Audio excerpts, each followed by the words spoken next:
भारत रत्न कर्पूरी ठाकुर की शताब्दी समारोह का आयोजन किया गया। इस दौरान जदयू की राष्ट्रीय उपाध्यक्ष और राज्यसभा सांसद वशिष्ठ नारायण सिंह ने उनकी जीवनी को याद करते हुए कहा कि कर्पूरी ठाकुर की जीवनी पर प्रकाश डालते हुए उन्होंने कहा कि जननायक कर्पूरी ठाकुर 2 बार सीएम रहे, 3 दशक उन्होंने राजनीति की, फिर भी इसके बावजूद भी उन्होंने वसीयत में सिर्फ झोपड़ी छोड़कर गए। ऐसे में क्या कुछ कह रहे वशिष्ठ नारायण सिंह, उनकी बातों को सुनिए। है और कल देर शाम जो है कर्पूरी ठाकुर को भारत रत्न देने की घोषणा कर दी गई। आप बहुत संघर्ष के दिनों को जानते हैं, कैसा महसूस कर रही है पार्टी? देखिए, कर्पूरी ठाकुर एक राजनीति में अद्वितीय व्यक्ति नेता थे और कर्पूरी ठाकुर की राजनीति की विशेषता यही थी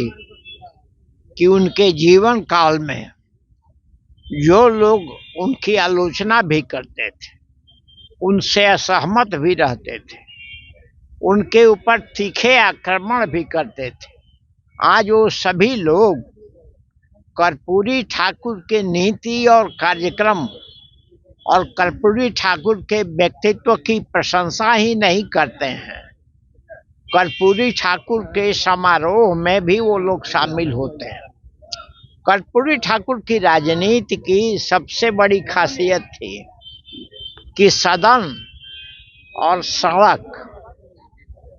कर्पूरी ठाकुर को देखने के बाद यहाँ सदन में कर्पूरी ठाकुर सबसे अलग दिखाई पड़ते थे, वहीं सड़क पर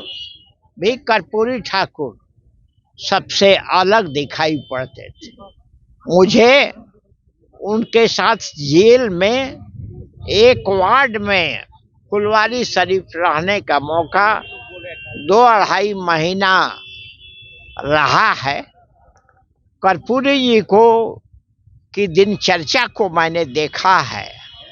और जिस ढंग से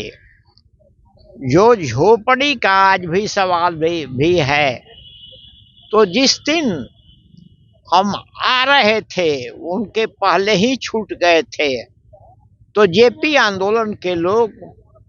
और क्रांति गीत गा रहे थे। कर्पूरी जी को भी मैंने देखा कि उस समय भी तिलक लगाने तुम्हें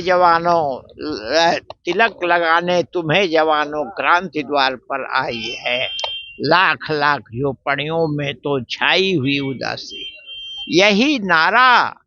जो नौजवान लोग लगाते थे कि लाख लाख झोपड़ियों में तो छाई हुई उदासी है, तिलक लगाने तुम्हें जवानों क्रांति द्वार पर आए हैं। ये कर्पूरी ठाकुर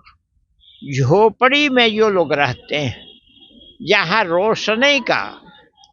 जहाँ रोटी का, जहाँ रोजगार का सवाल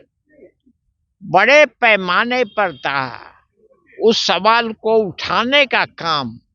उस वर्ग का प्रतिनिधित्व करने का काम कर्पूरी ठाकुर ने अपने जीवन में किया और एक ऐसी रेखा राजनीति की उन्होंने खींची जो आज सारे देश की, चाहे कोई भी पार्टी हो, कर्पूरी ठाकुर ने जो रेखा खींचा, उसी रेखा के आधार पर अब लोग चलने का प्रयास करते हैं, उसको मानने का प्रयास करते हैं। भारत की राजनीति का एक ऐसा अद्भुत व्यक्ति को आज भारत रत्न मिला है। हम लोग सबसे पहले भारत रत्न की मांग कर रहे थे और बिहार में कर्पूरी ठाकुर के कदमों को, कर्पूरी ठाकुर के मार्ग पर, कर्पूरी ठाकुर के रास्ते पर, कर्पूरी ठाकुर के नीतियों को